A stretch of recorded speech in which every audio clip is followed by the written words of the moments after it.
ಸರ್ವಮಂಗಳ ಮಾಂಗಲ್ಯೆ ಶಿವೆ ಸರ್ವಾರ್ಥ ಸಾಧಿಕೆ ಶರಣ್ಯೆ ತ್ರ್ಯಂಬಕೆ ದೇವಿ ನಾರಾಯಣಿ ನಮೋಸ್ತುತೆ. ದಿನ ಶುಕ್ರವಾರ, ತುಂಬ ವಿಶೇಷವಾಗಿರುವಂತಹ ಶುಕ್ರವಾರದಲ್ಲಿ ನಾವಿದ್ದೀವಿ. ಪಂಚಾಂಗವನ್ನು ನೋಡೋಣ. ವಿಶ್ವವಸುನಾಮ ಸಂವತ್ಸರ, ಉತ್ತರಾಯಣ, ವಸಂತ ಋತು, ವೈಶಾಖ ಮಾಸದ ಶುಕ್ಲ ಪಕ್ಷದ ಪಂಚಮಿ ಶುಕ್ರವಾರ ಬಂದಿರುವಂಥದ್ದು. ಆರಿದ್ರ ನಕ್ಷತ್ರ, ದ್ವಿತೀಯೋಗ, ಬಾಲವಕರಣವನ್ನು ಕೂಡ ನಾವು ಈ ಪಂಚಾಂಗಗಳಲ್ಲಿ ತಿಳ್ಕೊಬೋದಾಗಿದೆ. ಇವತ್ತು ಶುಕ್ರವಾರ ಆಗಿರೋದ್ರಿಂದ ಮಹಾಲಕ್ಷ್ಮಿಯನ್ನು ಪ್ರಾರ್ಥನೆ ಮಾಡ್ಕೊಳ್ಳೋಣ. ಹಣದ ವಿಚಾರವಾಗಿ ತೊಂದರೆ ಆಗಿತ್ತು ಅಥವಾ ಮನೆಯಲ್ಲಿ ಆರ್ಥಿಕವಾಗಿ ನಷ್ಟಗಳು ಹೊಂದಿದ್ರೆ ಈ ಮಹಾಲಕ್ಷ್ಮಿಯನ್ನು ಪ್ರಾರ್ಥನೆ ಮಾಡ್ಕೊಳ್ತಾ ದಿನವನ್ನು ಪ್ರಾರಂಭ ಮಾಡ್ಕೊಳ್ಳಿ, ಅನುಕೂಲ ಆಗುತ್ತೆ. ಇವತ್ತು ನೋಡಿ ವಿಶೇಷವಾಗಿರುವಂಥದ್ದು, ಯಾರೆಲ್ಲ ಕೂಡ ಈ ಮಹಾಲಕ್ಷ್ಮಿಗಳನ್ನು ಪೂಜೆ ಮಾಡ್ತಾ ಇರ್ತಾರೆ, ಕಳಶಾರಾಧನೆ ಮಾಡ್ತಾ ಇರ್ತಾರೆ, ಅವರ ಮನೆಗಳಲ್ಲಿ ತುಂಬ ವಿಶೇಷವಾಗಿ ಧನಪ್ರಾಪ್ತಿಯಾಗುತ್ತೆ ಅಂತ ಹೇಳ್ತಾ ಇದೆ. ಇವತ್ತು ನೋಡಿ, ಇದರ ಜೊತೆ ದಿನದ ದ್ವಾದಶ ರಾಶಿಗಳು ಮೇಷ, ವೃಷಭ, ಮಿಥುನ, ಕಟಕ, ಸಿಂಹ, ಕನ್ಯಾ, ತುಲ, ವೃಶ್ಚಿಕ, ಧನಸ್ಸು, ಮಕರ, ಕುಂಭ ಮತ್ತು ಮೀನ ರಾಶಿಗಳು 12 ರಾಶಿಗಳ ಫಲಾನುಫಲಗಳು ನೋಡುವಂಥದ್ದು. ನೋಡಿ, ಪ್ರಥಮ ರಾಶಿ ಮೇಷರಾಶಿ. ಈ ದಿನ ಶುಕ್ರವಾರ ಮೇಷರಾಶಿಯವರಿಗೆ ನಂಬಿದವರಿಂದ ಕೈ ಕೊಡುವ ಸಾಧ್ಯತೆ ಇದೆ.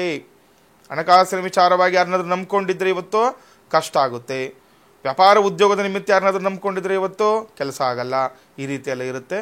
ಯಾರು ನಂಬಾರ್ದು, ನಿಮ್ಮ ಕೆಲಸ ನೀವೇ ಮಾಡ್ಕೋಬೇಕಾಗುತ್ತೆ ಮೇಷರಾಶಿಯವರು, ಅದರಿಂದ ಅನುಕೂಲವನ್ನು ಪಡ್ಕೊಳ್ಬೋದು. ಇನ್ನು ವೃಷಭ ರಾಶಿ.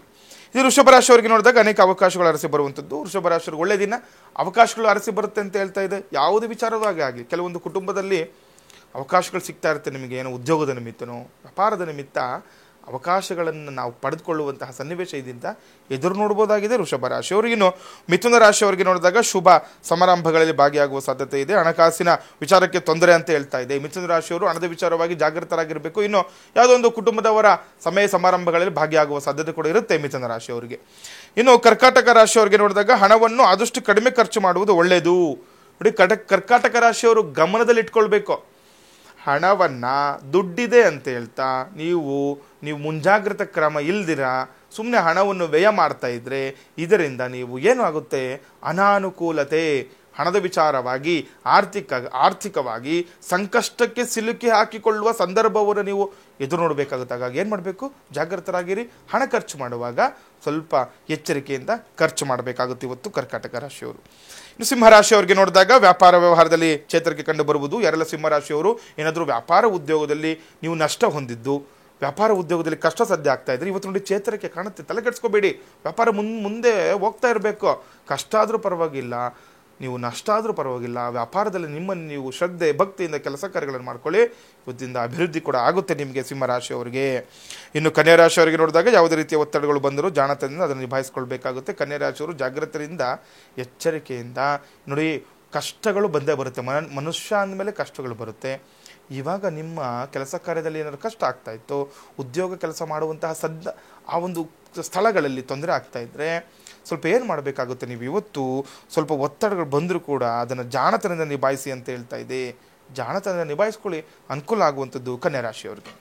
ಇನ್ನು ತುಲಾರಾಶಿಯವರಿಗೆ ನೋಡಿದಾಗ ಸಣ್ಣ ಪುಟ್ಟ ವಿಷಯಗಳ ಮೇಲೆ ನಿಗಾ ವಹಿಸಿ, ಅಪರಿಚಿತರ ಬಗ್ಗೆ ಎಚ್ಚರ ವಹಿಸಿ ಅಂತ ಹೇಳ್ತಾ ಇದೆ. ತುಲಾರಾಶಿಯವರು ಅಪರಿಚಿತರ ಜೊತೆ ಮಾತನಾಡುವಾಗ ಆಗಲಿ, ವ್ಯವಹಾರಗಳು ಮಾಡ್ಕೊಳ್ಳುವಾಗ ಆಗಲಿ ಎಚ್ಚರಿಕೆಯಿಂದ ಇರಬೇಕು. ಸಣ್ಣ ಪುಟ್ಟ ವಿಚಾರದಲ್ಲಾಗಲಿ ಇವತ್ತು ಬಹು ಎಚ್ಚರಿಕೆಯಿಂದ ಇರಬೇಕು ಅಂತ ಹೇಳ್ತಾ ಇದೆ.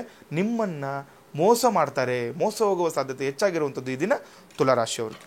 ಇನ್ನು ವೃಶ್ಚಿಕ ರಾಶಿಯವರಿಗೆ ನೋಡಿದಾಗ ಕೋರ್ಟ್ ಕಚೇರಿ ಕೆಲಸಗಳು ಸರಾಗವಾಗಿ ನಡೆಯುವುದು ಅಂತ ಹೇಳ್ತಾ ಇದೆ. ಯಾರೆಲ್ಲ ವೃಶ್ಚಿಕ ರಾಶಿಯವರು ಕೋರ್ಟ್ ಕಚೇರಿಗೆ ಸಂಬಂಧಪಟ್ಟಂತಹ ವ್ಯವಹಾರಗಳಲ್ಲಿ ತೊಂದರೆಗಳು ಆಗ್ತಾ ಇರುತ್ತೆ, ಕಷ್ಟ ಅನುಭವಿಸ್ತಾ ಇರ್ತೀರಾ, ಅಂತಹವರಿಗೆ ಈ ದಿನ ನೀವು ಅಂದ್ಕೊಂಡಂಥ ಕೆಲಸ ಕಾರ್ಯಗಳು ಸರಾಗವಾಗಿ ನಡೆಯುತ್ತೆ ಅಂತ ಹೇಳ್ತಾ ಇದೆ ವೃಶ್ಚಿಕ ರಾಶಿಯವರಿಗೆ. ಇನ್ನು ಧನುಸ್ಸು ರಾಶಿಯವರಿಗೆ ನೋಡಿದ್ರೆ ಮನೋರಂಜನೆಗೋಸ್ಕರ ಹೆಚ್ಚು ಸಮಯವನ್ನು ಕಳೆಯುವಿರಿ ಅಂತ ಹೇಳ್ತಾ ಇದೆ. ಧನುರಾಶಿಯವರು ಇವತ್ತು ಮನೋರಂಜನೆಗೋಸ್ಕರ ಏನಾದ್ರು ತುಂಬ ಕಷ್ಟ ಅನುಭವಿಸಿದ್ದು, ಮಾನಸಿಕವಾಗಿ ಕುಗ್ಗಿ ಹೋಗಿದ್ರೆ ಇವತ್ತು ನೋಡಿ ಒಳ್ಳೆ ದಿನ. ನೀವು ಸ್ವಲ್ಪ ಆರಾಮಾಗಿರಿ. ಇವತ್ತು ಮನೋರಂಜನೆಗೋಸ್ಕರ ಸಮಯವನ್ನು ಮೀಸಲಿಡಿ. ಇವತ್ತು ಕುಟುಂಬದವ್ರ ಜೊತೆ ಹೋಗಿ ಎಲ್ಲಾದರೂ ಹೊರಗಡೆ ಹೋಗ್ಬೇಕಾ, ಪ್ರವಾಸ ಹೋಗ್ಬೇಕಾ, ಹೋಗಿ ಇವತ್ತು ಅನುಕೂಲ ಆಗುತ್ತೆ ಧನುರಾಶಿಯವರಿಗೆ. ಇನ್ನು ಮಕರ ರಾಶಿಯವರಿಗೆ ಇದು ನೋಡಿದಾಗ ಅತಿ ಆತ್ಮವಿಶ್ವಾಸದಿಂದ ಕೆಲಸ ಕೆಡುವುದು ಅಂತ ಹೇಳ್ತಾರೆ. ಮಕರ ರಾಶಿಯವರು ಕೂಡ ಆತ್ಮವಿಶ್ವಾಸದಿಂದ ಕೆಲಸ ಮಾಡ್ಕೊಳ್ಳಿ, ಆದರೆ ಅತಿಯಾದ ಆತ್ಮವಿಶ್ವಾಸ ಬೇಡ ಅಂತ ಹೇಳ್ತಾ ಇದೆ. ಅತಿಯಾಗಿ ಯಾರು ನಂಬಬಾರದು. ಕೆಲಸ ಕಾರ್ಯಗಳು ನಿಮ್ಮ ನೀವು ತೊಡಗಿಸ್ಕೊಳ್ಳಿ, ಕೆಲಸ ಕಾರ್ಯಗಳಲ್ಲಿ ಯಶಸ್ಸನ್ನು ಪಡಿಬೋದು ಮಕರ ರಾಶಿಯವರು. ಇನ್ನು ಕುಂಭರಾಶಿ. ಇದನ್ನು ಕುಂಭರಾಶಿಯವರಿಗೆ ನೋಡಿದಾಗ ಕಚೇರಿಯಲ್ಲಿ ವಿನಾಕಾರಣ ನಿಮಗೆ ಕಿರುಕುಳ ಎದುರಾಗುತ್ತೆ ಅಂತ ಹೇಳ್ತಾ ಇದೆ. ಕುಂಭರಾಶಿಯವರು ಯಾರಿರ್ತಾರ ಗಮನದಲ್ಲಿ ಇಟ್ಕೊಳ್ಳಿ. ಮಾಡುವಂತಹ ಕೆಲಸ ಕಾರ್ಯಕ್ಷೇತ್ರಗಳು ನೀವೆಲ್ಲ ಒಂದು ಹತ್ರ ಖಾಸಗಿ ಕ್ಷೇತ್ರದಲ್ಲಿ ಆಗಲಿ ಅಥವಾ ಗೌರ್ಮೆಂಟ್ ಕೆಲಸ ಆಗಲಿ, ಆ ಕಚೇರಿಯಲ್ಲಿ ವಿನಾಕಾರಣ ನಿಮ್ಮನ್ನು ದೂಷಿಸ್ತಾರಂತೆ ಇದೆ, ಕಿರುಕುಳ ಕೊಡ್ತಾರೆ. ಇದನ್ನೆಲ್ಲ ದಾಟಿ ಬರಬೇಕು ನೀವು. ಯಾಕೆಂದರೆ ಕೆಲಸ ಕಾರ್ಯದಲ್ಲಿ ಚೆನ್ನಾಗಿ ಕೆಲಸ ಮಾಡ್ತಾ ಇದ್ದೀರಾ, ನೀವು ಅಭಿವೃದ್ಧಿ ಆಗ್ತಾ ಇದ್ದೀರಾ ಅಂತಂದರೆ ಅಕ್ಕಪಕ್ಕದವರ ಹಿತಶತ್ರುಗಳು ಅಂತ ಇರ್ತೀವಿ, ಇವರಿಂದ ತೊಂದರೆಗಳಾಗ್ತಾ ಇರುತ್ತೆ. ಇದನ್ನೆಲ್ಲ ದಾಟಿ ಮುಂದೆ ಹೋಗಬೇಕಾಗುತ್ತೆ, ಅನುಕೂಲ ಆಗುತ್ತೆ ಕುಂಭರಾಶಿಯವರಿಗೆ. ಇನ್ನು ಮೀನರಾಶಿಯವರಿಗೆ ಇದನ್ನು ನೋಡಿದಾಗ ಹೆಚ್ಚು ಸಮಯ ಕಳೆಯುವಿರಿ, ಆ ಪೂಜೆಯಲ್ಲಿ ಹೆಚ್ಚು ಸಮಯ ಕಳೆಯುವಿರಿ ಅಂತ ಹೇಳ್ತಾ ಇದೆ. ದಿಢೀರಾಗಿ ಅನೇಕ ಸಮಸ್ಯೆಗಳು ಎದುರಾಗುವ ಸಂಭವ ಇರುತ್ತೆ, ನೋಡ್ಕೊಳ್ಳಿ. ಇವತ್ತು ಸುಮ್ಮನೆ ಗೊತ್ತಿಲ್ಲದಿರೋ ವಿಚಾರಗಳಿಗೆ ನೀವು ನಿಮ್ಮನ್ನ ತಲೆದಂಡ ಅಂತ ಹೇಳ್ತಾರಲ್ವ, ಆ ರೀತಿಯೆಲ್ಲ ಆಗುತ್ತೆ. ಹಾಗಾಗಿ ಜಾಗೃತರಾಗಿರಿ. ಇದರ ಜೊತೆ ಪೂಜೆ ಪುನಸ್ಕಾರಗಳು ನಿಮ್ಮನ್ನು ತೊಡಗಿಸ್ಕೊಳ್ಳಿ, ಅನುಕೂಲ ಆಗುತ್ತೆ ಮೀನರಾಶಿಯವರಿಗೆ. ಲೋಕ ಸಮಸ್ತ ಸುಖಿನೋ ಭವಂತು, ಸಮಸ್ತ ತನ್ಮಂಗಳಾನಿ ಭವಂತು. ಶ್ರೀಮತೇ ರಾಮಾನುಜಾಯ ನಮಃ.